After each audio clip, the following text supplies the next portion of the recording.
Amoo the podcast. We put Kuffar and Shirk on blast. Amoo the podcast. Amoo the podcast. Amoo the podcast. We put Kuffar and Shirk on blast. Amoo the podcast. Peep this, your grave, you may be near it. Life's short, yeah, that part, so take it serious. Think twice, that afterlife should have you curious. Each week, that week's speech should have you furious. The same, all hail King such and such. You say hell, I say hell, get off is much to be desired. Chutzpah should be fire, let's rouse the believers. Situations dire. Amoo the podcast. Amoo the podcast. We put Kuffar and Shirk on blast. Amoo the podcast. Amoo the podcast. Amoo the podcast. We put Fitna and Dhul on blast.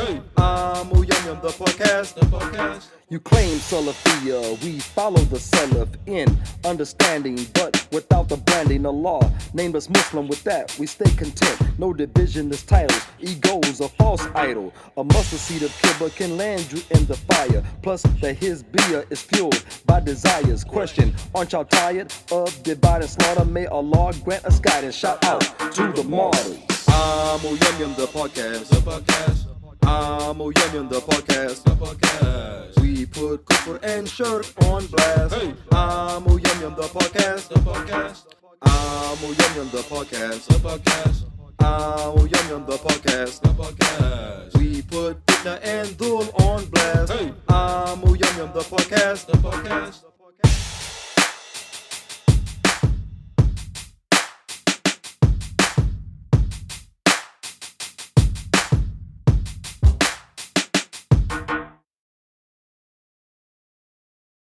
Amoo the podcast. Amoo the podcast. We put Kuffar and Shirk on blast. Amoo the podcast. Amoo the podcast. Amoo the podcast. We put Kuffar and Shirk on blast. Amoo the podcast. Peep this, your grave, you may be near it. Life's short, yeah, that part, so take it serious. Think twice, that afterlife should have you curious. Each week, that week's speech should have you furious. The same, all hail King such and such. You say hell, I say hell, get off is much to be desired. Chutzpah should be fire, let's rouse the believers. Situations dire. Amoo the podcast. Amoo the podcast. We put Kuffar and Shirk on blast. Amoo the podcast. Amoo the podcast. Amoo the podcast. We put Fitna and Dhul on blast. Amoo the podcast. You claim Salafiyya, we follow the Salaf in understanding, but without the branding. The law named us Muslim, with that we stay content. No division is titles, ego's a false idol. A mustard seed of kibba can land you in the fire. Plus that his beer is fueled by desires. Question, aren't y'all tired of divide and slaughter? May Allah grant us guidance. Shout out to the martyrs. Amoo the podcast. Amoo the podcast. We put Kuffar and Shirk on blast. Amoo the podcast. Amoo the podcast.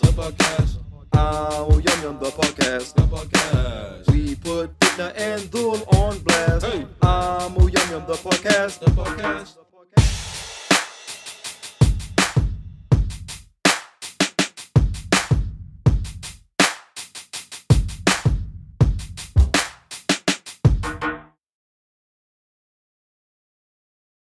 Amoo the podcast.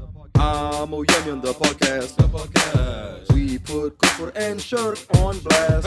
Amoo the podcast. Amoo the podcast.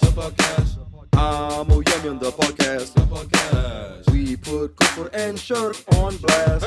Amoo the podcast. Peep this, your grave, you may be near it.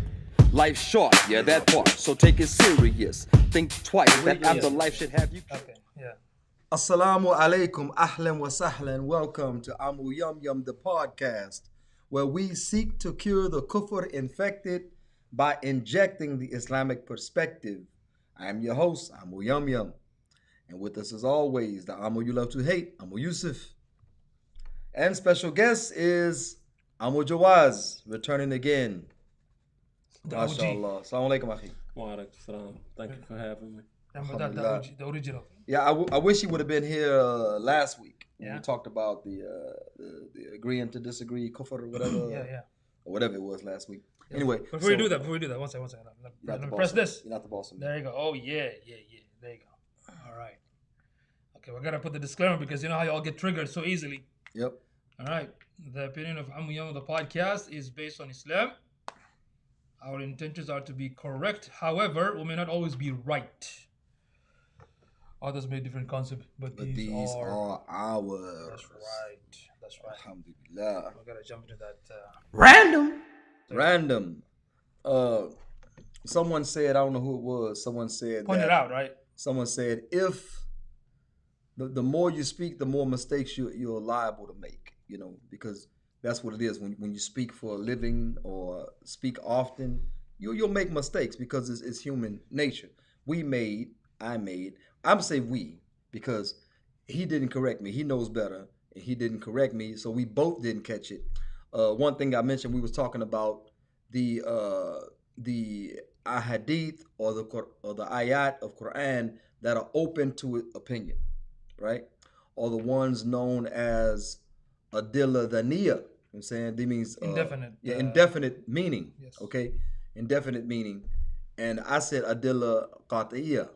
I said definitive meaning. Now, definitive meaning is like when Allah says fast. Fast means fast. There's no fast means to Meditate. rush to the Allah's meditate. command, to meditate, yama, to Allah's command. That's not what fast Gotta means. feel the pain of the poor. When Allah says pay the zakat, zakat is zakat. It's not. It doesn't have another meaning like take a shower, because zakat is purification. It doesn't mean go take a shower, 2.5 showers, every year. Right. So those are called adilla qat'iyah, definite meanings. Adilla dhaniyah is like, for instance, la tatakhidhu ya ayyuhalladhina amanu la tatakhidhu yahud wa nasara awliya, right? Oh, you who believe, take not the Jews and Christians as awliya. Now, it doesn't mean that you can take them, As a friend or whatever. Well, individually, Yeah. yes, individuals not a problem. Long as they are not, you're not going to them for advice and they're not running your affairs, you won't be violating this. But this ayah was originally talking about an entity, but awliya has 70 meanings, Yeah, awliya could also mean like a leader. It could also mean it means all of that. Sultan. And because the ulama use it so many ways, even they use this ayat when sisters say, can we marry kuffar men, the ulama use the same ayat. You know what I'm saying? So it's not, it's open to interpretation, but it doesn't do away with the meaning. The meaning just is expansive. It's not one particular meaning. So again, my mistake, our mistake. I said adilla qat'iyah is open to interpretation. I meant adilla dhaniyah. We talk about this all the time. This is usul fiqh. We talk about it all the time, and it was clearly a misspeak. Yeah. So And I also recommend that if y'all want to study usul al-fiqh, you can go to Al-Arqam Institute. Excuse me. Yeah. Al-Arqam Institute. Well, you can go to YouTube or Facebook. Look up for Al-Arqam Institute, because Ustad Ayad Hilal, he made a full course about it. And there's actually a book, 80 pages, 84, 85 pages. It's very, alhamdulillah, simplified for the English-speaking folks. and he still hasn't revised it. I asked him, he said he's working on it, but he said we can still use the old one. The revised version is actually on the YouTube video. No. You use the original usul Part of fiqh. it is. Yeah, Use the original usul fiqh. I have that, yes. Some brothers took it upon themselves Oh, the Abu Ismail, whatever. to do some revisions of it. And I mean, I'm reading, I'm like, It's butchered. this is not what I read before. In fact, They butchered it. Brother Yeah, Ayad got upset because he's like, he did not take my permission. Not that one. I have the original copy. yeah, mashallah. So if you all want the original copy, just message us and I'll send you the original copy. 80 pages, very nice. But if you go to No, I'm not gonna send you original copy. Okay, if you go to YouTube, Arqam Institute, he has a full episode Yeah. about the usul al-fiqh that he broke Yeah, it down. yeah. Very, very important to learn this. In Al just know the Arqam, basic. Arqam, Al Arqam. Yeah. Okay, Institute. Yeah. Institute. So Exactly. Yes. So let's go with the. What's poppin'? what's popping is the topic. Yeah, this topic is weird to me because I'm a foreigner. Well, see, from the original design, Yusuf and I used to share notes Yeah. on the Google. Google, what it Yeah, called? what happened in Google Docs? Google Docs. Yeah, we used to share notes, and I would put my notes there. Then I would go back to revise my notes, and my notes changed. I say, that's not how I do notes. I only did it once. Look And, at and, this guy. and- and- no, more than once. I only did it And- once. and the problem was, like, I write my notes a certain way. I write my notes that if someone found them, they could not fill it out. Very ghetto. I would put 2 or 3 words, phrases that would lead me into a trail of thought. Therefore, I'm not looking on my paper. That's how I write my notes. His note is so complicated, I don't understand. So that's Yeah. what's like. What So anyway. what happened is Yusuf, he would write like Only once. No. It was more than once. Whatever, it's only So- once. And I'm like, these are not my notes. Then he I said, quit. What's happening? Because I was new to Google Docs. Yeah. I didn't know he could edit my stuff. So I was like, Hey what's man, going on? you had to like put a line and my name and my notes. That's it. Yeah, but so Then what he happened? quit. So what happened was, He gave up. I told Yusuf, I said, you know, we had a whole blueprint for the podcast before we even launched it. Right. And I said that part of the blueprint is that the autonomous, how we talk autonomously, we sit around and we talk, Yeah. and it's fresh and it's new, and people just come off the dome. That's why we don't really prepare notes except when you have to. Yeah. Certain Just like situations the you have to. main points we want Yeah, to give. main That's points. about it. It's not like a script, you know. Really, because right now we're going with a title and an idea. Yeah, that's it. And because we have more than one mind here, it flows, right? Yeah, and it makes it mysterious because if I don't know what he's going to talk about, that's good Yeah, because exactly. I'm not going to be biased. It's fresh. Yeah, exactly. Fresh yeah, off the boat. Exactly. So with this one, Yeah. same deal, right? Yeah, I was like, what the heck? What is this? Same deal. The Kuffar say the only definites in life are death and taxes. Mhm. I said, but are there any more certainties? First, because the Kuffar made the statement, it's not automatically wrong because they made the statement. They Yeah. said that the 2 certainties in life are death and taxes. I never heard them say the only, but I've heard the 2 definites. Well, how did the phrase go? You remember the cliche? They What's say the exact word in it. yeah, the exact. What to paraphrase, it says the only 2 definites in life are death and taxes.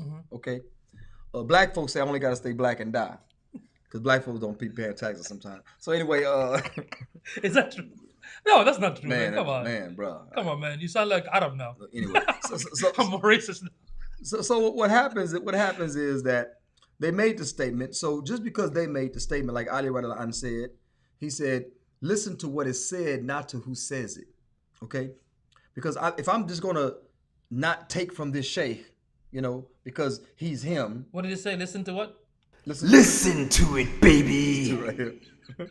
So anyway, Right? yeah, exactly. He So said exactly like that, right? Listen to it, listen baby. this dude right here. Yeah. Listen to the statement more so than who says it. Because if I don't they put out the list of the sheikhs you should not take from, and they should add their sheikhs to it. Anyway, so We have to get back to that. yeah. Anyway, so they say don't take from these sheikhs. Now, does that mean I can't benefit? When Abu Hurairah radhiyallahu anh benefited from the shaitan, gave him some Well, their nasiha argument is you shouldn't listen because if that individual have like weird aqidah, he might influence you because technically you are dumb. But check it out though. I don't know. I might be wrong. No. saying that. If you're in that state, Yeah, then why listen to the person that's warning you? correct. That means you don't have a filter. You have no protection. Yeah. Exactly. I'm saying. That's why I tell brothers, look, like last night a brother showed me this couple of videos from an individual. He told me he likes it, blah, blah, blah. I said, you know what? He has some good stuff. Go ahead and finish it. Like, it's on like 7 videos. Finish it and we'll talk more. Then he asked me, what do you think about him? I said, I don't recommend him because he promotes the corrupt Saudi son of a bitch. I got that from Muhammad Hijab, okay? No. Counsel him. That's his. Man. Counsel him. Oh man, seriously, Yeah. right? So that's why I said for that reason I don't listen to a lot of you and stuff. But he has some good stuff, but you have to filter out. That's why you have to be very what do you call it? You have to understand your aqidah very well. Your Yeah. deen very well. The basic. If you get it right 100%, then inshallah you can filter the other stuff out. And it's possible to do that before Shahada. That's what's so troubling to me. People don't take the time. Anyway, nevertheless. Yeah, some say that it's difficult. If you take the it's time, it's too It's too difficult. much. What, you're gonna make them think? Let them bear That's too Let them much. bear witness with no information. It's complicated, akhi. That's too much to make them think before they do the shahada. Let them just take it, but after that, they come with the flow. It's possible. Son of a... Anyway, so Anyway, yeah, go ahead. So here we go. So are the kuffar right or wrong in this? Well, if you measure death and you measure taxes, then death, kullu nafsin dha'iqatul maut. I'm saying every soul will taste death. So they're right in that perspective, right? In that regard, they're right. Now, what about taxes? People can maneuver and avoid taxes. Donald Trump avoids taxes. But he pays, even how minuscule, $750, whatever, he pays some taxes. So he's not actually avoiding taxes. He's avoiding his weight of the responsibility of taxes. Yeah. Of course, Islam, it's how do you say? It's like a 2,000% cheaper. Islamically taxed 2.5% is way cheaper than 40%. Yeah, at the kuffar because if you charge. add up, if you add all the taxes, like from state to federal to sale to income, is actually, if you add them up, it's actually a lot. Yeah, it's a And lot. that's why it's very funny when some people said that I'll make 6 figures. I'm like, is that before or after? Yeah, exactly. Because after it's not 6, you're going down to like maybe out of the 100, 30,000 is gone. So that's the thing. And like we mentioned before, Islam, they tax your wealth and not your labor. This is called income tax. They're not taxing your wealth. You know what I'm saying? Because your income is not your wealth. You know what I'm saying? You have bills to pay. You know what I'm saying? And if you own a business, you have employees. That money that you're paying your employees is not considered your wealth. So at the end of the year, the Khalifa would set the date. Someone would set the date that the taxes will be due. Okay, and at the end of that year, if you had a certain amount saved up for that particular year, it never dipped. If it dips, then you're not obligated to pay the zakat. But if it remained above the nisab, whatever you call it, to pay zakat, then you pay it. Then you have the state gonna appoint a zakat collector, right? Yeah. Which nowadays, unfortunately, we don't have that. Yeah. So when people say you have to be accountable, well, unfortunately, most of us don't. Yeah, You know what I mean? Because we don't have that system in place. We tend to forget it too. Like, if you ask a lot of Muslims about zakat, most of us don't know what it is, like how to do it and what it is. They're like completely clueless. Well, they kind of depend on the masajid, and I don't think the masajid are handling the zakat correctly because you can't spend zakat on a masjid. That's what Even though I heard shuyukh say that you can build a school and build a masjid. You can't build a masjid. I asked the sheikh about that. So he basically used the same Fi category, sabilillah. fi sabilillah, but Fi sabilillah can be anything. yes, I bought that microphone fi sabilillah. right. So now I can use zakat to buy the microphone. So when they use that, then I basically asked him, then why did Allah subhanahu wa ta'ala mention the other categories? Yeah. Because they're all technically sabilillah. Fi sabilillah in that ayat means jihad. Yeah. That's what fi sabilillah in that ayat means, jihad. And that is the standard tafsir. Now they come up with this other tafsir, Modern tafasir al-ma'asira, the modern tafsir. Yeah. So anyway, so here we go. So the death, yes, kullu nafsin dha'iqatul maut. That's Quran. Every soul will taste death. And it said at the hour, even the malaika will fall dead. Even only Allah Ta'ala would be, al-hayy, the living that's always alive. So anyway, so death, we covered that. So the kuffar are right in that regard. But then when it comes to taxes, people can avoid taxes. They cannot pay taxes. There's a penalty with it. You know what I'm saying? So eventually, you're going to pay. So when we say taxes, we're not talking about for that year. We're talking about for your lifespan. They're going to get you. They're going to pay. They say they are the hardest, most brutal, ferocious You know what tax R, collector. You know what R stands for? What? I'm running scared. Yeah, man. Think about it. It's nothing nice, man. Yeah, but it goes to like low income a lot of time. It's not. Yeah, the rich have the loopholes. Yeah, so it goes to a lot of low rich have the income. loopholes. Because sometimes people that subhanallah low income and mashallah they start making risk coming to them, like suddenly, especially if it comes suddenly, then they're gonna audit you and see what the heck is going on. Especially if you're in a business too. But if you just work like a regular job, everything is covered through the check and payment. But for businesses, it's very challenging. So that's why you have to understand why some businesses like why there's sometime like holding to their finance, because like you said, they have employees, they have to pay insurance, they have to pay property this, it's a lot of work involved, man. And right now actually they're hurting the most right now with all these so-called pandemic. They're actually hurting the most. The rich are getting richer, and the people that are struggling harder. Small business are harder because Walmart and Target and Bozo, they all made like trillions of dollars. Man, overnight. Overnight, yeah. Even the pharmaceutical companies, they're still making it, but the masakin, the businesses are the one that struggling the most. And in fact, next year, the inflation gonna be like crazy. Go figure now. They went up 10% taxes. Oh, they went a lot. You talk about the gases. I mean, sales tax is 10% now, right? Yeah. I don't know what. I saw that on the receipt. Yeah. It said 10%. I was like, whoa, that's crazy. And not just that, if you have Venmo, Cash App, and if you starting next year, if you have more than $600, they're gonna have to track that too, So death and taxes, we can give credence to the Kuffar that made this statement. But are there any more certainties? Can we list any more certainties than death and taxes? I don't know. What do you think? I'm a Jaws. Well, death itself, it alludes to that there has to be another certainty or whatever, and that's that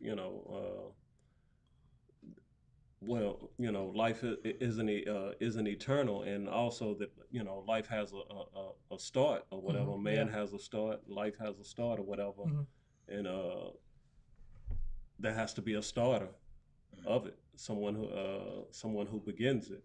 So that has to be that's definitely a certainty or whatever that they kind of pass over. So basically, mean there's 100% that will come regardless. That's what you're trying to say, right? No, what I'm saying is there's more than the certainties that they cover, whether being taxes and death. That there are definitely other certainties in addition to that. He's alluding toward that the biggest definite is that Allah exists. Yeah. That's the biggest definite. Now, of course, talking about Kuffar, right? A lot of them deny it. You know what I'm saying? A lot of them deny that Allah Ta'ala exists, So, but in fact, like I was just going over this with my sons. We're talking about the socialism which leads to communism, what have you, right? We're talking about that.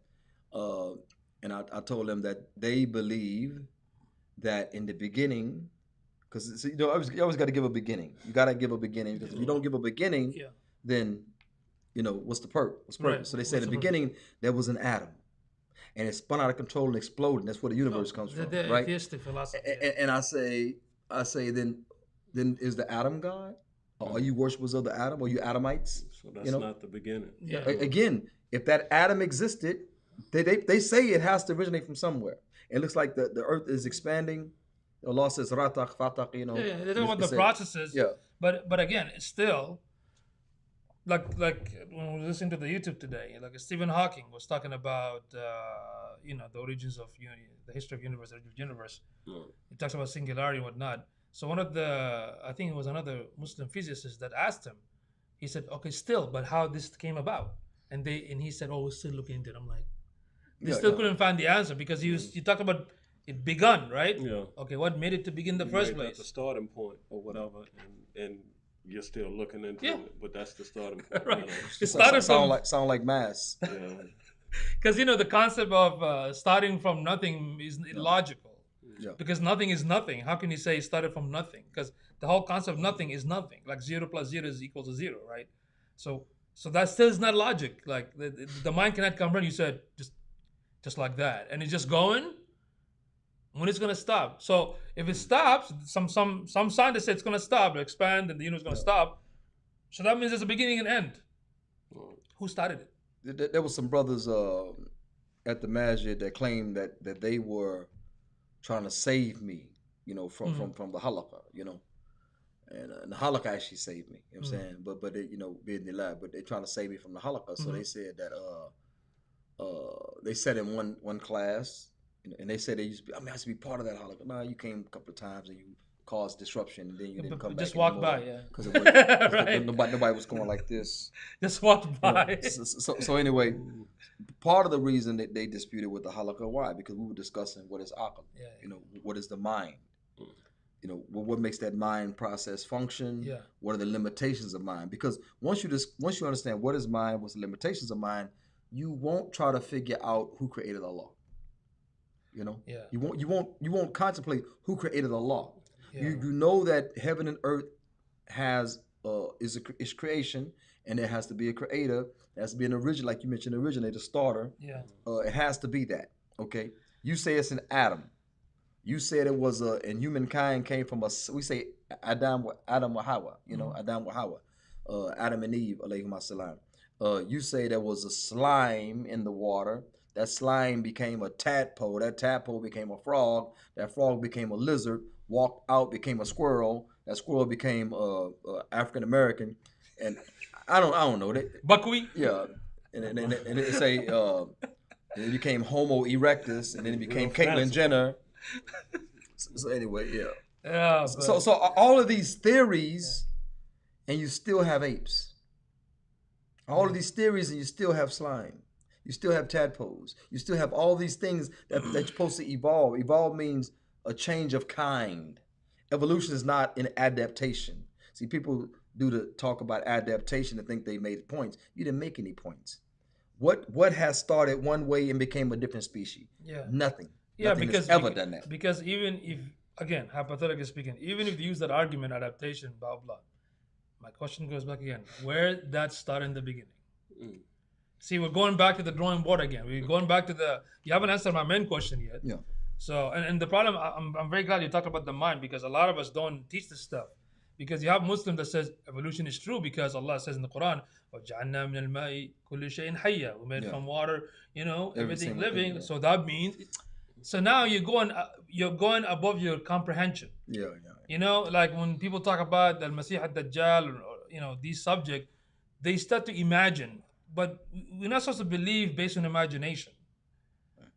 This is where you talked about the qat'i and the dhanni is very, very important, stuff like that. So, even subhanallah, you all remember the hadith of the many hadith where Jibril alayhi salam, when he came to the Sahaba as a man, I guess, right? And he sat with Muhammad sallam and asked him, ma huwa al-Islam, ma huwa al-Iman, ma huwa al-Ihsan. Muhammad sallam is, answering and telling the Sahaba that Jibril came to teach you on your deen. So when he asked about Iman, of course, al-Iman billahi wa malaikati wa kutubihi wa rusulihi wa bil qadri khayri wa sharrihi, right? The qadar, right? So when Jibril asked about the ghaib, what was Muhammad sallam's answer? He said, Man a'lamu, man is-sa'lu a'lamu, astaghfirullah, what was it? I forgot the Arabic, but the questioner knows just as much as the one being asked. Yes, which means Allah knows the ghaib. That means that is left to Allah subhanahu wa ta'ala. He didn't give that information. That's it. He didn't give Full stop. Done. Why would Muslim trying to involve in subject that is ghaib, which means your mind cannot comprehend? Like even the Jannah, yes, so Al-Kawthar, Allah talks about the Jannah, but even if you try to imagine, you can't, because you are surrounded by this environment. That's why some saved sects, the first halakha, they always have it outside so they can find Allah. No, I mean, if you watch sci-fi movies, right? If you watch aliens, don't they look like human? Can they come up with something different? If they come up with something different, it looks like bug. They cannot go beyond that. Well, that's the mind. Limitation. When Allah says, it says everything is halal illa ma haram Allah. Yeah, kullu shay'in halal illa ma haram Allah. Except, like I say, when it comes to actions, there are actions that are clearly haram. Yeah. There are things, indicated as haram. But using those things that are haram is in the way you're using them. So we're back to action again. Yeah. We're back to action. Now, with that being said, that is already set. It's like studying physics. If this was an evolutionary process and things were haphazard, there would be no science called physics because the periodic table and everything, there has to be some definites. Yeah. You can't learn based on indefinites. Yeah. We say 1, 2, 3, 4, 5, 6, 7, 8, 9, 10, right? What if the numbers were just in flux?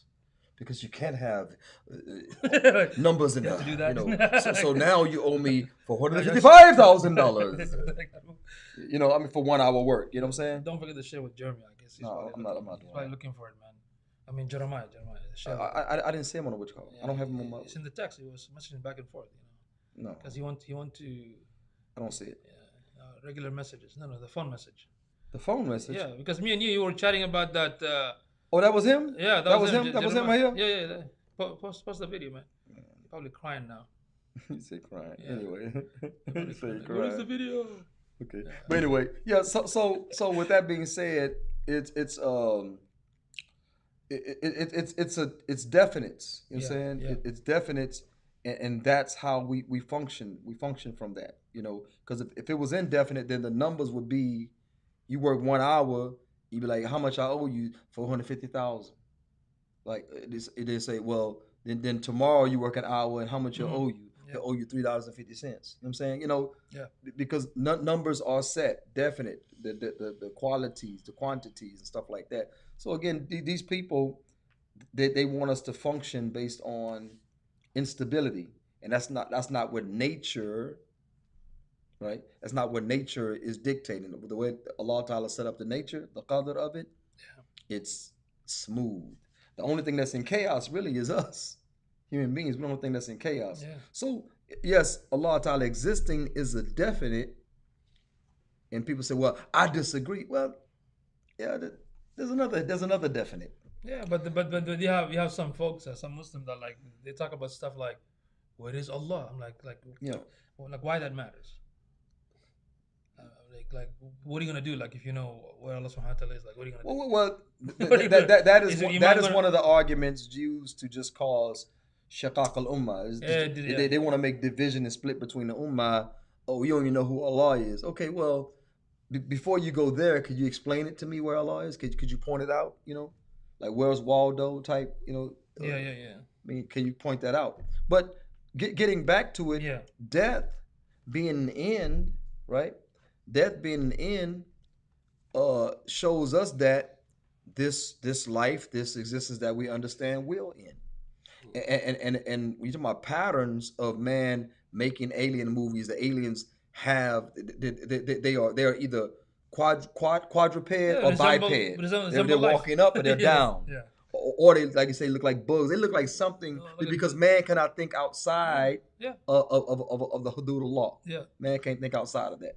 And with death being imminent and for everyone, kullu nafsin dhaqatul maut. Well, okay. With that being said, then that means there's more to life. If it ends in death, there's more to life. You know what I'm saying? Yeah. There's more to life because our fitra tells us, don't do this and don't do that. And when we do something bad, we're always looking over our shoulders. And I noticed this. I have a lot of children, right? So I noticed with the children, they'll go like this and they'll do what? Little bitty baby. What is that? That's fitra, bro. Yeah. They're not schooled. They don't get that. That's not learned behavior. That's fitra. A child look back, I say, man, that is wow, subhanAllah. I'm thinking about, Allah's magnificence. How that child knows that guilty feeling. You don't supposed to be touching that. Right? Yeah. You know you're supposed to be touching that.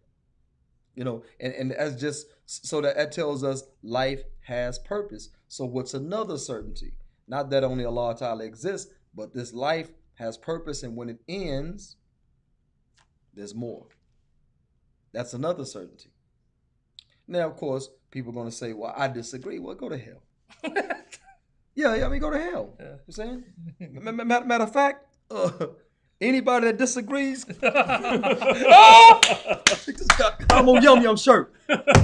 Son of a... I can't believe you did it. Oh my Nah, God. I can't take it, man. You see, you have some modesty. I can't. You have some haya. I love it. I love it. I love I it. can't take it, man.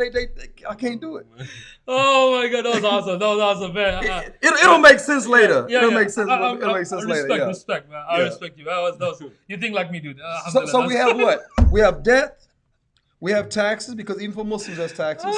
For the Ahlul Dhimma there's taxes. Yeah. Even in Kuffar country, they're going to blood suck you for taxes. Okay? The church taking 10%, the government taking 40%, and Islam 2.5. Yeah. And for the Ahlul Dhimma is even less than 2.5, they estimate. So then we have the existence of Allah Ta'ala from the top, right? Yeah. And because we talked about death already, that means life has purpose. I'm saying? Yeah. Life has purpose because we already talked about death. If there's death, I'm saying, Yeah. death is not the end of life for us. For us, yeah. For Muslim, yeah. Death can't be the end of life. Why? Because the child does what when he's doing something bad? Looks back. At what age? I've seen it at 1 year old. You know what I'm saying?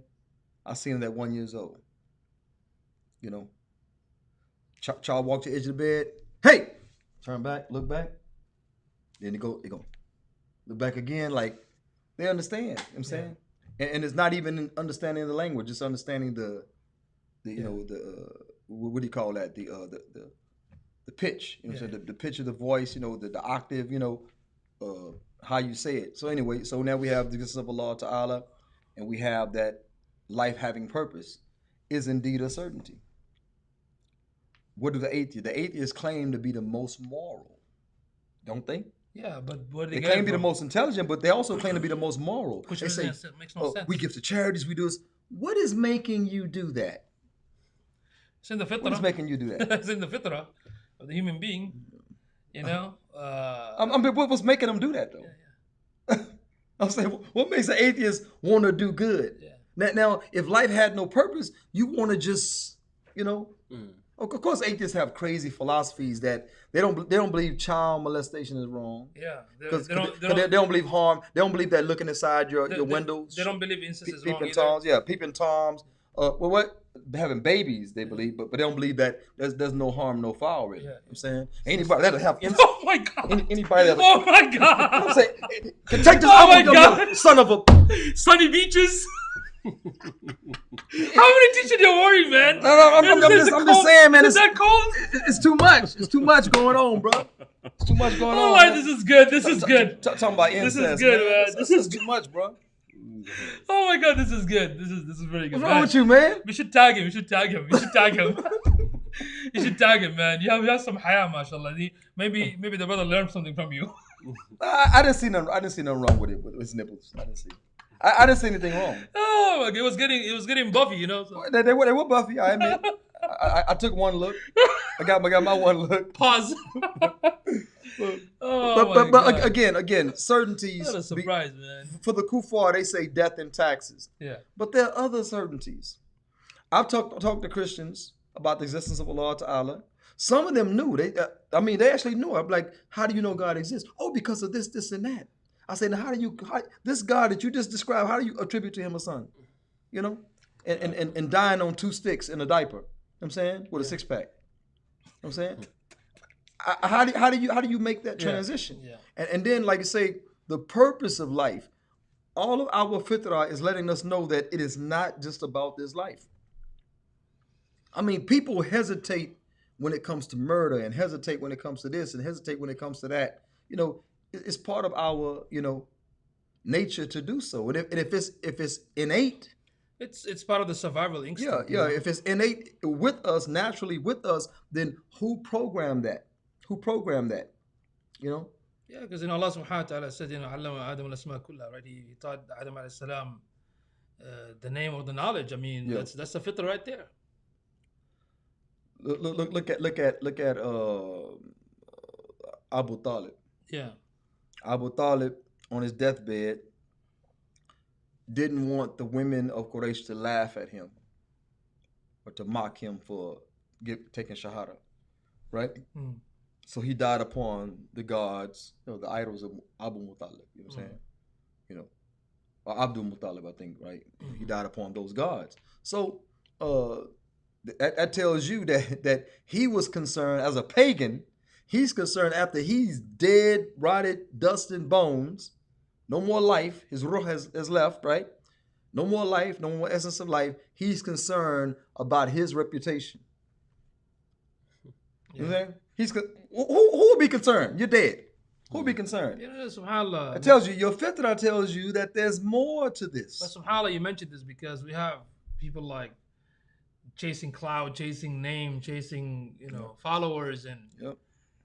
just for reputation. I'm like, to a point that you'll notice that some of them really end up compromising. You know, maybe they should think about death sometime. Yeah, of course. As a good reminder. You know what I mean? So because this life has a starter, right? Yeah. There is also an end. Okay. There's also an end, and in between that, death and taxes. I'm saying, in between that death and taxes, Yeah. what other certainties do we have? I'm saying, in between that is we have a man named Muhammad ibn Abdullah sallallahu alaihi wasallam. Okay, who comes and says, I have been given a message. The message I've been given is called Quran, right? I've been given this message. And Allah told me to tell you, La ilaha illallah wa Muhammadan Rasulullah. Okay? And before that, what book did he write? Didn't even write Quran, but recited it. Yeah. Soft copy from the mind. Who gave it to him? He couldn't read or write. He was ummi, he was unlettered, unlearned, illiterate in all respects. Who gave it to him? He said the angel Jibril alayhi salam from Allah Ta'ala gave him this Quran, memorized it. So where did this come from? We're talking about certainties. Where did it come from? Yeah. Because every one of us here on this, alhamdulillah, bi'idhnillah, we have yaqeen in the existence of Allah Ta'ala and the messengership of Muhammad sallallahu alaihi wasallam and Yawm al-Akhir. We have yaqeen in that. We have yaqeen in the malaika. Okay? We have yaqeen in the qadr. We have yaqeen in all of this. So what convinced us of the certainty that Muhammad sallallahu alaihi wasallam was the messenger? What convinced us? Unlettered, unlearned. Didn't write a book before that. Didn't even write his name. I mean, he's when he was reciting the ayat of the Quran, it was not like the language that he spoke in Mecca. I mean, he was the fasahat al-lugha. Yeah. That even the Quraysh, the poetry was a common thing. This is not from him. And it didn't. When they trusted him, they knew him for a long time. But this ayat of Quran is like from out of this world. When they're listening, like, okay, this cannot be coming from him. So that means, of course, it has to be the messenger of Allah subhanahu wa ta'ala. That's one way I can think of. You know what I mean? That's why. Well, if you examine it, right, we're talking about an Arab in the desert, uneducated, is reciting a book. He's reciting a book. You say, well, you can't recite a book. Don't you listen to books on tape? So stop telling me a book cannot be recited. Give me a break. I'm saying, so he's reciting a book. Yeah. Okay. And he's saying this from Allah Ta'ala via Angel Jibril alayhi salam. Okay. And it came through like within 23 years. 23 years. Yeah. Addressing real life situations, meaning they came in real time. From time to time, not like just came like how the. So we have it in soft copy, right? Yeah. Of course, he had scribes to write it down. They would read it back, make sure everything is correct. Yeah. But nevertheless, over 6,000 verses, 114 chapters, over 6,000 verses, there's not a mistake within it. Okay. Now, of course, you got these idiots that don't know the Arabiya, don't know the science behind it. Yeah, they read this English and say, see, this Quran says this, and this Quran said that. This word has both meanings. So you have to dig deeper to find out who came closest to his meaning. Anybody that knows Spanish and English, they're very close. They're not too far from each other in many of their words, okay? Yeah. English is a bastard language. So, it's from everywhere, Even Arabic adopted words from, Persia and different things like that. But it's not a bastard language. English was concocted from everybody else's stuff. Every time you look in the dictionary, Latin, French, come from this word, come from that. It's a bastard language. So even Spanish and English is really, really close. Try to translate them perfectly. Sometime when a person is speaking in English, they'll say the Spanish term. Yeah. You know why? Because they can't give it to you in English. It's a joke about El Sapo. El Sapo means the frog. Okay. There's a joke about El Sapo if I told that joke in Spanish, the Spanish people, Mexican people will fall on the ground holding their stomachs. They'll laugh so hard, right? I tell them in English, that's stupid. The joke is stupid because that's the way language is. Yeah. When it's translated, you have to translate the intent and you translate the zeal. You translate the meaning. You translate even the gravity of the point you're trying to make via that language. Yeah. Okay. Now, here's the Quran in English. You don't like this one. They say Allah will raise them blurry-eyed. This Quran say Allah will raise them blue-eyed. You know, you say, see, blurry and blue are not the. What is the Arabic term, you idiot? Right. You know what I'm saying?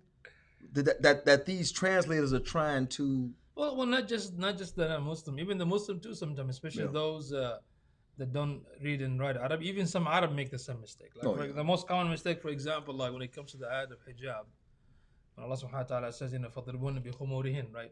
So khumurihin here means, if you look at the Arabic word, it's khimar. Khimar means غِطَاءُ الرَّأْس. غِطَاءُ الرَّأْس means head covering. Yeah. Right? It says head covering. You know, take the head covering and just throw it like that. Yeah. That's all it means. Over the J, because like because usually the pocket stays there. Some translators or some Arabic speakers say that the jabe is not this. The jabe is the face and the like. No. When you like, let's say you're gonna make a regular T-shirt, right? Where are you gonna put the pocket if it's not on the side? On your face or on your tummy? Usually here. Why? Because it's easy to from here. So, practical. You know, how this became a jabe? That's a wajh, face. You know, so if you look at the Lisan al-Arab, you know, al-Mu'jam al-Muhidi, you look at the word linguistically, istilahan, then you have to look at the word sharia-wise, because just because the word, let's say jihad means linguistically struggle, you know, jahada, I mean I struggled, but from sharia point of view it has a different meaning. So you cannot just take one, ignore the other, and take the other, ignore the first one. You have to look at both. And that's the beautiful thing about fiqh or usul al-fiqh, is that when they analyze text, they tell you, okay, so linguistically mean this, because lugha, Islam is in the Quran and Hadith are in Arabic, so you have to understand the language first, right? Then after that you look at the Sharia definition, and how did the ulama came to this definition based on the language and incidents and whatnot. Does that make sense? So, you got anything? No. Don't take it too much T-shirt off. No. We're good now. We're good now. But the point being made is that the Kuffar should know, yes, death and taxes. We're not gonna argue with you about that, especially death. Okay. Yeah. Taxes, there's some wiggle room, there's some manipulation, but yet still, eventually you're gonna pay taxes either to Khilafah or you're gonna pay taxes to the Kuffar. Okay, and that's gonna be 300 times, whatever, and plus, more. In Islamic system, the zakat, even the zakat is not taken from everybody. Yeah, it's taken from people those that who work and qualified and make income. It cannot be taken from women and that don't work, or all folks. So there's, mashallah, like very, very easy rule on that, right? Yeah, but the church is 300% more. Wow. So that means that 1,200% more, whatever. The IRS, whatever. It's a lot. But nevertheless, like I say, you'll pay taxes. But that's not the only definite in life. The definite that a creator exists. Mm-hmm. You call him whatever name you want to call him by. If he don't like that name, you'll know on Judgment Day. Okay. Mm-hmm. We say Allah because that's his proper name. Okay. God is just a title. Okay. God is just a title. When Allah says La ilaha, the ilaha is what? That's anything that can be taken as a worship or revered or obeyed. Okay. La ilaha illa Allah, except Allah. There's no God except Allah. Nothing to be worshipped and obeyed besides Allah. Yeah, and especially when you say La ilaha, you basically, it's called nafi. That means you're what do you call it? Cancel everything. Say La ilaha, there's no God except Allah subhanahu wa ta'ala. So we don't say that we are the same. There's no such thing we are the same. Yeah. This is the weakest argument. People say that we all worship the same God. That's weak, because you don't have the capability to sit down and discuss. So you're gonna throw that statement so all can be quiet and move on our day. I like La ilaha for the purpose that the atheist might get Buffy nipples. but that's canceling your Adam. Yeah. That cancels your Adam and your slime. Yeah. I'm saying that cancels everything that you attribute the origin to be. Yeah. It cancels it. Illallah. Yeah. Until you reach illallah, you know what I'm That's it. saying? Yeah. I'm saying it. I mean, talking about atheists makes me mad, bro. Oh my God, I can't, man. I get tired of, man. I get tired of atheists, man. I get tired of them, bro. You're gonna call them sunny beaches? Yeah, I said it's a clean version of sunny and the beaches. I like beaches. Anyway, so Like in Florida and Orange Beach, I like in Alabama. yeah, it's nice. It's nice. yeah. We should go there. I like it. Oh, very nice. It's called like it. Orange Beach, say, in Alabama. Alabama. sometimes there's a storm. Before it hit Florida. There's a storm and it may kind of like separate, like it's a big beach. It'll like separate the beach, make it like a smaller. Oh, it's very It's nice. like a son of a beach. My geography is terrible, so It's Ibn Beach. Ibn Beach. Ibn Beach. Ibn Beach. What you looking at? What you looking at? I see you looking at me with those eyes, those little bitty eyes. Then I thought somebody covering his aura. He said, I see you. I think I see you looking at me. What did he say? Jawaz, what did he say? The James Brown, the clock, whatever. What was that? You said? oh yeah, it looked like it reminded me of what was that James Brown putting a cloak on Michael Jackson? Yeah. When James Brown used to break down, and his guys used to walk up and put the thing on him. He'll throw it out, get up. Go. Oh, Allahu Akbar. La ilaha illallah, la ilaha illallah. So anyway, I guess that's it. But anyway, what we're trying to say that when you talk to Kuffar, let them know that there's more to life than death and taxes. That there are other definites, but you have to bring yourself up to par where you can actually explain to them that we have a creator that originated. Okay, the Hindus have a triatma. I mean, they have a Brahma, Shiva, Vishnu. They have a creator, a sustainer, and a destroyer. Allah Ta'ala has no need, of that. Allah Ta'ala has no need of being 3 in 1, Trinitarian type God. Allah Ta'ala creates, sustains, and destroys. Yeah, and also Allah subhanahu wa ta'ala is not in need of us. Yes, of course. That's another thing. So He's the one that feeds but is not fed. Yeah. So again, like I say, there are other definites in life. Or discuss this with your Kuffar family and friends, inshallah ta'ala. And for yourself, develop yaqeen or surety within yourself so that you can carry it to them. But don't approach them if you don't have yaqeen. Because yaqeen means trust, like surety. Or surety with the absence of doubt. Yeah. Because if you don't have that, they might convince you. You might go over to their side. You know what I'm saying? Yeah, it might be dipping you in the water. Dipping in the water. So anyway. Okay, let's go with the shaking my Muslim head. You want to lead this one? No, let's go talk about it. Well, this is the real situation because time and again we see the Muslims unfortunately suffer, like right now in India, and of course it's happening in China to the Uyghur Muslims and Burma and Kashmir and different Kulli Makan, basically. It's been happening for almost 90 years, 100 years, almost. Longer than that in certain. I mean, really within 100 years, yeah. Yeah, so almost. Mostly. And I'm not saying like if you have the ability to help in any way you can, whether through dua and financially and whatnot, I'm not saying to stop those. But if we sit down and think about it, to look for a solution, we're not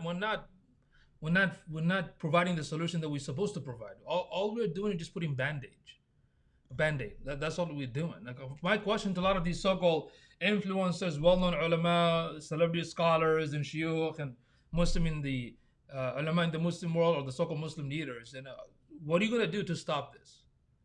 So you have all this energy to do protests, do strike, do marching, and sometimes it's kind of cringy. Like that's why I keep throwing the shirt all the time, because we've seen a video, a brother's getting emotional and take his shirt off, and I'm like throwing at the embassy, like do you think a super powerful country like China gonna listen to us, and we are in the weakest position? They won't. Like if you look at the Islamic history, Islam was Izzah. Islam was they were like even if you look at the World War II, right? If you look at Uthmani Khilafah, they were, although they were getting weak, but there was a state. So state talks to state, diplomacy, politics, they talk back and forth. They talk to, whether through war and whatnot. Well, Muhammad Sallam in Medina was just a village state. Yeah. Yet a formidable power like Quraysh made treaty. Yeah.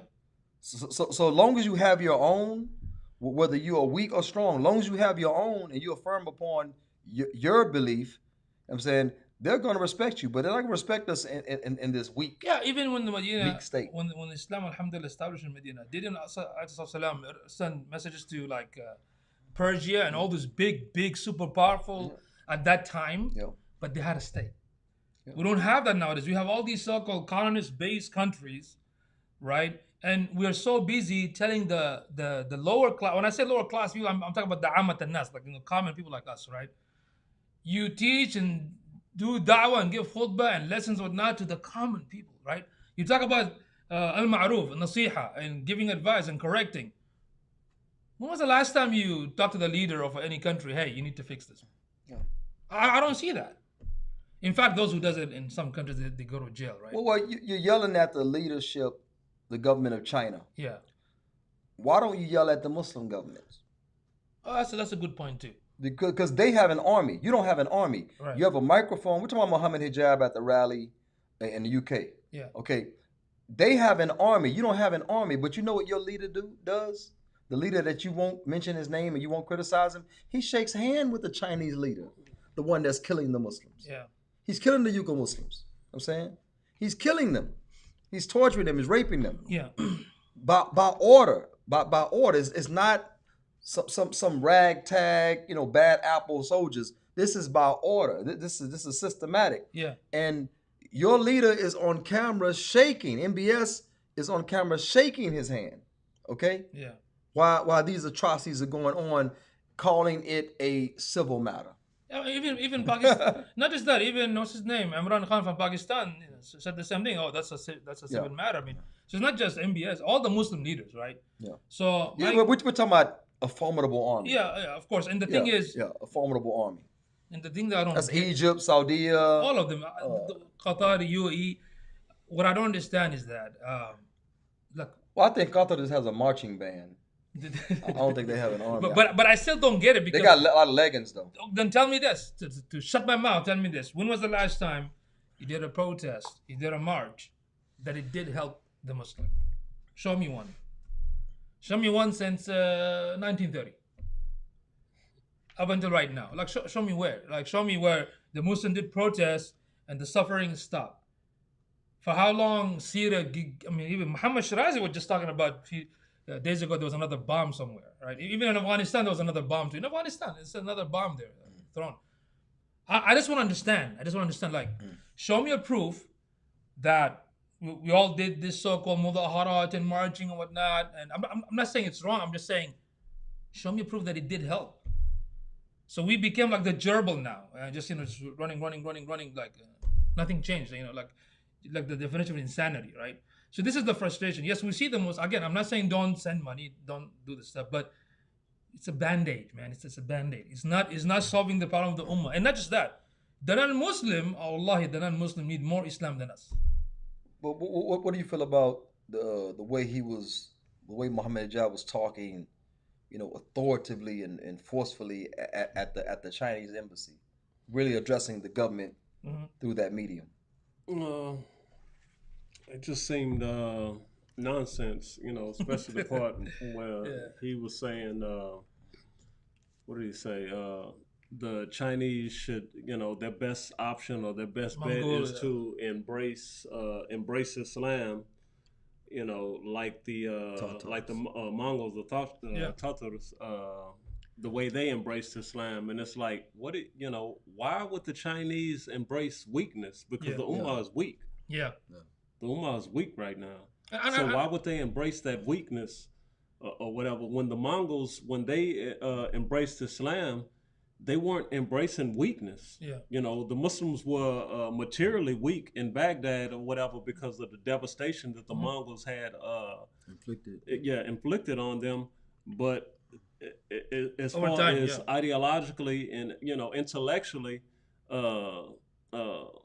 the Muslims were strong. Their Aqidah was strong. Their understanding of Aqidah was strong. Yeah. You know. But what helped those Muslims is that they never saw the Tartars as superior. Right. These Muslims these days, and if you listen to Muhammad Hijab's words, he's clearly attacking China, specifically China. He's not going at the UK government, which wreaks havoc all around the world. Yeah. The European government. He's not going at America. Right. He's not going at America. You want to Cold War with America? What, you and America friends or something? I'm saying, like, you know, so he's going at China specifically, but he's leaving off the worldwide hegemony. Yes, China is all in Africa and stuff like that, Doing but stuff, yeah. And also the Muslims, you know, the Muslims at that time, they had infrastructure. Even though the head was the Khalifa, he was killed or whatever, the head was gone or whatever. There was still Some structure. some structure or whatever. The infrastructure was still there or whatever. All it needed to be is another head placed. Exactly. You know, back onto the body of the ummah or whatever. So those things are absent today. What do you know? Like I said, the ummah is weak. What do you mean the best bet is to embrace it? You know, who comes down? What state? What powerful state comes down? Does it happen in history? Does it happen in human history? You know what's worse? The worst thing he said was, "You don't want to make the Muslims. You don't want to make the Muslims your enemy." Like, they're already, you know, they're already, oppressing Muslims. You know, killing, you know, raping. You know what Muslims they're doing? Who are, you know, they live in their territory. What you know, but they are treating a certain other group of Muslims very nicely, though. Actually, nicely. Yes. And they are oppressing this particular group of Muslims. Yeah. Right. And we're not Jasad and Wahida anymore. We cut their arm. The Uyghur Muslims are our arm, their left arm. They cut it. They cut that arm, and we're yelling at them about that arm they cut. But what about these other Muslims? Right. Yeah, because there's a whole like a tribe that even like in a different area of China, they're actually living normally. Yeah. Right. But even there's a lot of Muslims. Yeah. When I look at this again, my thing is that it's very emotional. It's very reactionary. You know, I'm just trying to speak the haqq because I'm a brother. I'm your Muslim brother too. I'm just asking this question: where in history after 1930, well, when Muslim did mudaharat, protests, whatever, that things really changed for the Muslim? Just show me one so I can look at it. I haven't seen one. When I was like 6 years old, all I remember is the Palestinian situation and the Afghanistan situation in the 90s, the Bosnian and stuff situation, and every year is not getting better. Just spreads. The cancer spreads. You know. So it's like you know, they say like you have to punch somebody when they fall on the ground. They can either stick on the ground or get up. I guess we're still getting punched and not getting up. You know. So get off the ropes. So that's the issue. Like, okay, you want to donate, you want to do showering and whatnot, fine. But what is the solution? The solution is not just dua. The solution is not just donation. The solution is in the methodology of the Muhammad sallallahu alaihi wasallam, how he established this deen. Because even the definition of deen in Arabic, you know, the definition of the deen in Arabic is what? Nidam al-haya, tariq nidam al-haya. That means it's a system of life. You know, encompasses everything. But we reduce Islam because when the secular look at religion, they look at it from separation of the church and state. Like if it's something you want to keep at home, fine. If it's something individual, fine. As long as you don't involve with politics and other things, you know, you're good. And that's what we're doing. You know, we say, for example, oh, mashallah, in America you can practice Islam freely. Well, not really. You can practice some aspect of Islam, but not the whole Islam. The fard al-ain. The fard al-ain. And they're not going to allow you and modified dawah. Yeah, they're not going to allow you to talk about everything. They're going to allow you to do dawah like individual thing. Come to the masjid, after the masjid you're done. They're not going to talk about the system. They're not going to allow you. For you to think that that these countries that allow us to practice, not really. If you look into it, it's exactly not. In fact, there was a story that Abu Ahmad yesterday was talking about how Mass, a long time ago, sent a letter to the, was that a Pentagon or Congress? It was a Congress. Send a letter to the Congress about, how we want to, work within the system and involve and we can participate in this democratic system, right? Yeah. That kind of stuff. And mashallah, the letter that came from the Congress is like some sort of alim, scholar, right? Yeah. That responded back saying like, no, we don't trust you guys because according to your own Islamic text, you cannot compromise your deen. Yeah. You cannot stand with others. You have to stand on your own feet. Yeah. They know that, Yeah, of course. all right? And that's why they feel that either they are too dumb or they feel like they are being really insincere. Yeah. You know what I'm saying? Because you know, it's just certain givens, right? It's certain givens. Yeah. Like for instance, you watch a Habib fight, or is it Habib or It was actually Habib, but I don't know what they pause with it. They got a K on there. Yeah, but it's actually Anyway, Habib. yeah, you watch a Habib fight. What is his go-to? Is he gonna submit you on the ground, or he's gonna box you?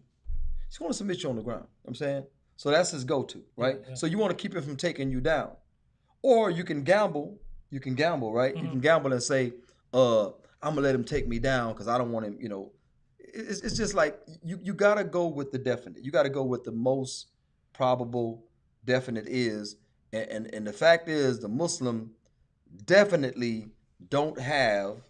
We have military spread out throughout the Muslim world. world, yes. Yeah, America has to put bases and bases and bases. We're already there. We're strategically all around the world. We have all the resources. We have the manpower.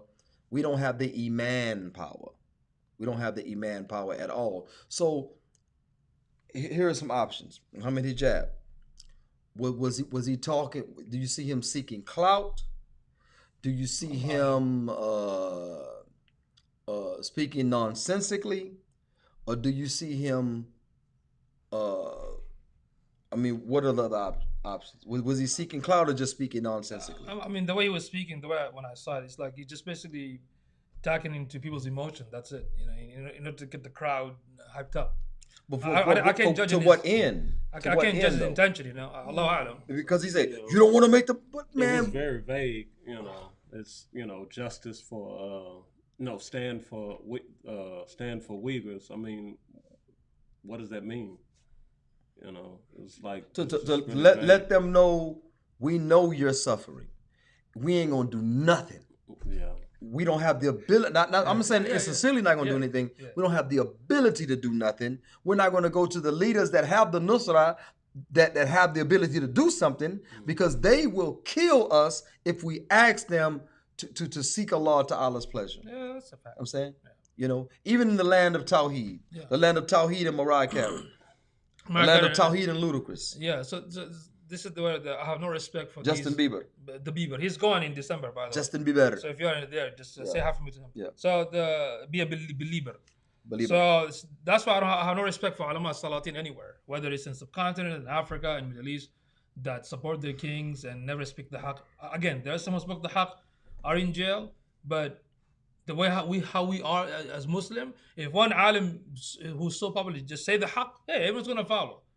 Right? But I'm not even saying that. All I'm saying that the true solution is in the methodology of the Muhammad Sallallahu Alaihi Wasallam. When we look at the seerah, unfortunately, we look at the seerah nowadays like a fairy tale. We don't look at it as even the historians, they say he was the prophet, he was the father, he was the husband, he was the military general. I don't like that. I don't like that. I don't like even that. though they use that, because right? all of that is beneath Rasulullah. I know, but even when they use that, doesn't click in your head that these are all practical things in life. That means we gotta seek the solution from his sunnah on how to establish, a nidam, state-based. Or that type of dialogue is to make you think that it's unachievable. That could be too, because that's why they use the stuff like what would Muhammad would do. I hate that. Yeah. I hate that statement. Like, what would Muhammad Sallallahu do nowadays? I'm like, he already told us what to do. Why using this, like the Christian? What would Jesus do? Like, why using the same again, mind, right? Thinking. The Muslim is what did Muhammad do? That's the Muslim mentality. Yeah. Why? So we can emulate. We can emulate. You know what I'm saying? Yeah. So the solution is there. We just don't want to accept it. Or the solution is there, but it's so freaking difficult. That means it's going to be hard. What reward do you expect? Yeah. Even reciting Quran. Aisha anha reported that one that recites the Quran with ease gets one blessing. I'm saying? But the one that recites Quran with difficulty gets a double blessing. So why is Allah Ta'ala rewarding the difficulty? Okay? Because certain things, in order to reach the justice and the equality, is what? you got to go through some fitna. You got to go through some hardship. You know what I'm saying? There's something they say you cannot do a khuruj against a ruler because you're going to cause more fitna. But I'm like, then Allah subhanahu wa ta'ala says, al-fitna ashaddu min al-qatl, that the fitna is actually worse than killing. Allah subhanahu wa ta'ala is saying that. Okay. Again, of course, this sort of task is not for everybody. That's what Allah subhanahu wa ta'ala says, وَلْتَكُمْ مِنْهُمْ أُمَّةٌ. Well, the fitna that they say you're going to cause more fitna, the fitna they're talking about is death. Yeah. But we're already dying. So you got the wolf and the sheep. You can die like the sheep or die like the wolf. Yeah. You know what I'm saying? Yeah. I mean, it's very sad what's happened to the Muslim in China, especially the Uyghur brothers and sisters, because they do a lot of crazy stuff, like, forcing them in marriages, forcing them in eating, all the like complete, like it's messed up. Yes, it's attacking there. Like the Muhammad Ajab mentioned, he said they took La ilaha illallah from in front of the masjid, replaced it with the communist, what pseudo communist, China flag, stuff like that. So we know they do this sort of thing. We all here, all of us know that. But when do we realize? Because the Islam as a izzah, as a nidam, does not exist as a superpower. That's why these sort of atrocity will continue. That's what I'm trying to say. It's going to continue. So when y'all going to wake up? You know what the most insincere, these brothers, man. These brothers, they'll fight me. They don't fight the kuffar. Yeah. You know what they recommend for me? Yeah. They say, then brother, why don't you go fight? Why don't you go fight? Like, did you listen to any of my dialogue? I don't have an army, you idiot. You Negro idiot. Okay. I don't have an army. Calm down, sunny beaches. Nah, I'm naked. I'm naked under here. Forgot the other one. Yeah, but check it out though. Like, you tell me, why don't you go fight then? Like, did you hear any of the discourse and dialogue we just had? Yeah. Why would you make that dumb statement? You know why? I know for a fact you're not going to go fight. I know for a fact you won't. You know why? Because the Uyghur Muslims are not upon that trash you're upon. Yeah. So like the Jews. Yeah, just like that. Yeah, you and your Lord go fight. We'll wait here. No, why don't me and you go fight? Why don't we both go fight? So I can take a video of you running. Yeah, and now, like, I was listening to this conversation, mashallah, some good brothers from the land of Tawheed, mashallah, good brothers. They're talking about the open haram that's happening in the Hijaz, in the Najd, in the Haramain. And one Saudi says, telling the brother from Kuwait, who the hell are you? You're from Kuwait. Why are you involving in this? Yeah. And the brother said, one brother completely kicked him off from the room. He said, listen, man, I don't want this crap nonsense about racism. We all want ummah. We don't have this disease of nationalism here. It's not going to work like that. In fact, a brother from Uzbekistan needs to talk about this issue because the Haramain is for the Ummah. It's not for Saudi. Exactly. The Makkah and Medina is not for you. They hijacked it. They did. It's not for you. And you're telling them not to speak about it? You know what I mean? And the reason, and then he says, well, in UAE, in Bahrain, in Khalij, you have fasad. What are you talking about us? I'm like, well, you have the Haramain, you idiot. You know what I mean? It's the center of the Ummah. Right? So you're basically saying that because it's a haram somewhere else, I'm going to also allow this haram. That's not the point. But again, the level of thinking is completely declined, right? So I remind this to myself and the brothers here and anybody else that the oppression and the suffering of the Muslims and the non-Muslim will continue and it will get worse if you don't wake up and realize, this is guaranteed, if you don't realize that we have to bring Islam as a nidam al-hayat. We have to bring that legislation, that the system back. But we have to understand how to do it. That's why we have to study our deen. That's why we have to look at the seerah. We have to study it. We have to make that awareness. Because look, all the masajids, it's 2021, still talk about wudu and iman and stuff. Okay, I've learned that in my freaking 6th grade. Okay, actually 1st grade, but when I was 6. Okay, how long am I going to continue talking about that? Well, remember the sheikh, the Pakistani sheikh, say he studied Salat for 3 years. For 5 years, I think he said. He didn't finish it yet, right? Yeah, he still didn't finish Salat. How long are we going to keep? He got to here, but he ain't got here yet. What Jamfu said, like, this is like the most easy subject, right? About the Kitab al-Salat. So how long are we going to continue with that? And the sad thing is, what's his name, brother Ustad Jibril Romani was talking about this, that we are becoming very weak. Very, very weak. Becoming. Mentally, like there's an amazing mathal in Arabic which says it's a parable. It's a parable, like what is it? ليس الذكر برجل ولكن الرجل بذكر, which means not every male is a man, but every man is a male. Talk about rujula, the concept. Except you got to be more sensitive. Nowadays, yeah, because the concept of masculinity, the concept of rujula in the Sharia, they're trustworthy, they're strong. Through the Quran, there are many qualities, right? Shaja'a and muru'a is part of it. We don't have that nowadays. We're so accustomed to the easy lifestyle. Some of us can't even change the freaking tire, right? And we can't even have that like the Sayyid, like the Ra'is. We can't. We become emasculated, and it's becoming very popular. And I see this all the time, and I feel very sad for our brothers in India because some of them, yahi, they can't even fight. And these Hindu extremists, they are like dogs. So what they do, they attack one brother, a bunch of them, and they beat the heck out of him To death. to death. Yeah, to death. But if it's 1-on-1, I don't think they can. Right? Yeah, because they do this. Like, bro, like, man, I'll break your face. Right? I'll break your Hindu, knock your dot off your head. Right. So this is happening, but nobody does the sunnah of riding the horse and exercising and working out and learning some sort of fighting skill. So who are we shaking our head at? Right? Are we shaking it at Muhammad hijab? What is it? Are we shaking it at Muhammad hijab? Or are we shaking it at the overall umbrella of emotional Muslims that don't? Muslim. He's part of it. I mean, he's just the product of that. I want to shake my head at him. Like you know what? You know why, bro? Because he has a platform with 100 million. You know what I'm saying? Followers or whatever. Not 100 million, 100,000, whatever. Something. He has many. Okay, has many. Now, is he going to flip that platform to talk about Khilafah now?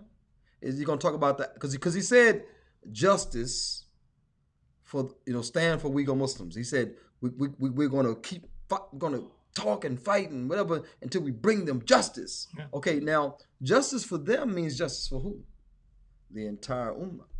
Yeah. The entire, if the Uyghur Muslims get justice, that means the entire Muslim has reestablished a system that brings the justice. But even if you say bring back the justice, what justice we're talking about?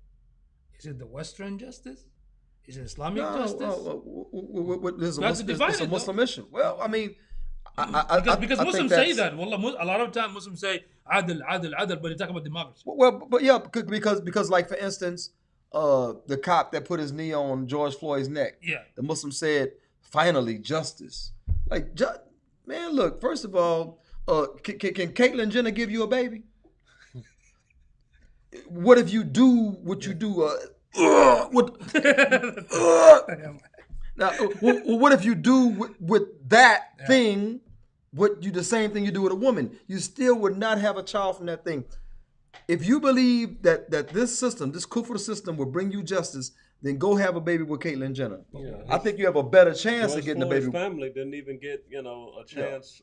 Didn't even get the to decide whether they want the blood money or exactly. or his life or whatever. So how do you call that justice? That's what I'm saying. When we say Adl, Islam has a different rule. When we say Islamic justice, it has different regulation, different concept, different rules versus their justice. It's not the same. Do you understand what I'm saying? Like when they talk about Islam for justice, okay, but you got to verify it. You got to explain what you exactly mean, because this term justice became just like anybody uses it, but their understanding is different. For example, like in the Western society, like abortion situation, right? They say it's actually just to abort, for example, because it's a woman's right, my body, my choice. It's part of their ideological belief system, right? It's like their deen. For them, it's justice, but for us, it's not. So we have to define when we say justice. Like, what are you trying to say? Like, what justice we're talking about? If you're saying Islamic justice, okay, then go back a little bit. How would you apply that? Let's listen to Siraj Wahaj. There's only one justice, though. Mm-hmm.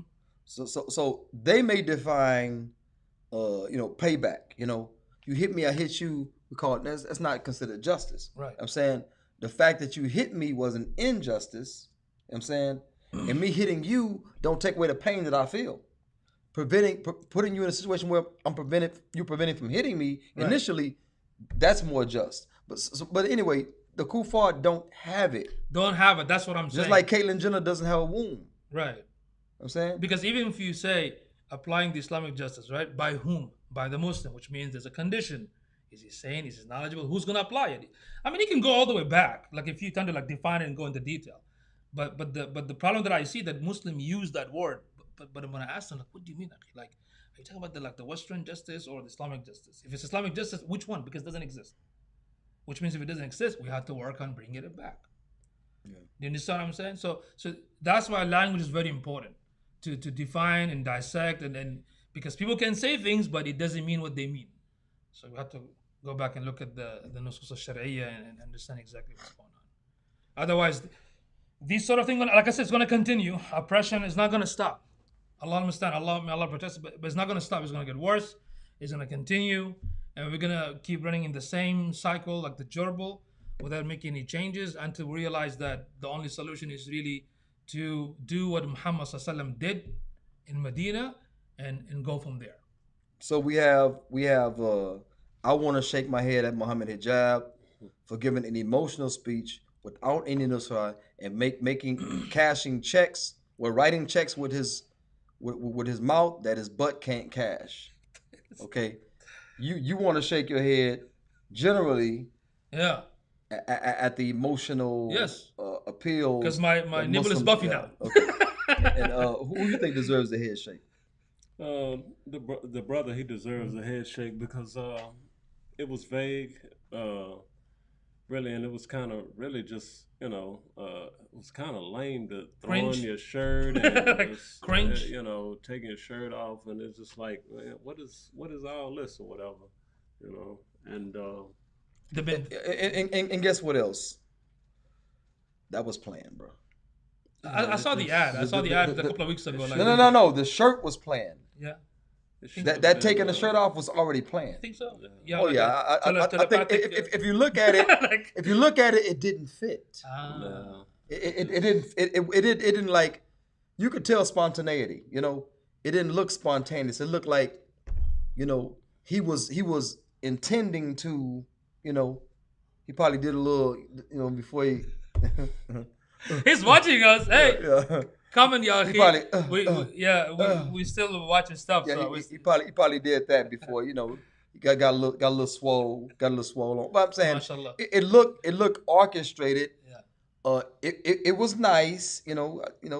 Very nice. Very nice. I'm saying so, but like I said, man. If you don't have nusra, you don't talk to people you don't talk to a government like that. What are you gonna do? So let's say a few Muslims at that rally walk up to one of those ambassadors and bust him upside their Chinese head, right? Who are they gonna attribute that to? Aren't they? He's not Trump. They will tie him in. Like they're trying to tie Trump into the January 6th, saying that they motivated it through speech. Yeah. Him and other so-called lawmakers, whatever, motivated them. Yeah. You think Muhammad Hijab will have the same courtesies and protections? No, he won't. He don't have executive privilege. So if some Muslim brother walks up and takes his shirt off and hit the Chinese dude, choke him. They're gonna say, "Oh, look, Your Honor, he took off the shirt." And then he hit the Chinese dude, and his eyes said, "No, hit him softly because the shirt, not to hurt them. You got to be soft." So where he took the Chinese dude by the hand and took him into the alley. Yeah, because they had to get him in private. The advice. You have to hit him in private. Yeah. Hit him in private. But anyway, so me and him are shaking our Muslim head at Muhammad Hijab. And he's shaking his head as some fantasy creature. So anyway, we are shaking our Muslim head.